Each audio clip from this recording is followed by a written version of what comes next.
The Underground Railroad was established approximately in 1870.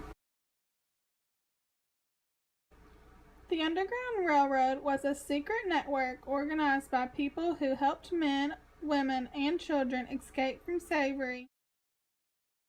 The most prominent figure of the Underground Railroad is Harriet Tubman.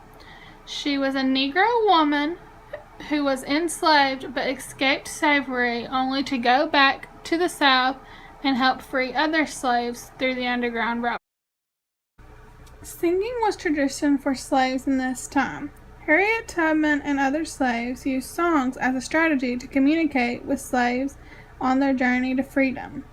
Some examples of songs used during traveling were "In Wade in the Water," which was used by Harriet to get the slaves to avoid being seen and to make it through the water. "Steal Away." This song communicates the person singing is planning to escape. "Sweet Chariot."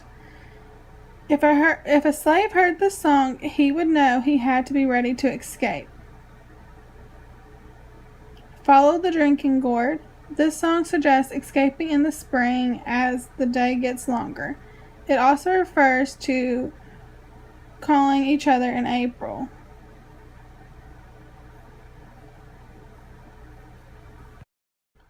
The Underground Railroad operated until the Civil War ended slavery in the United States, approximately between 1861 and 1865.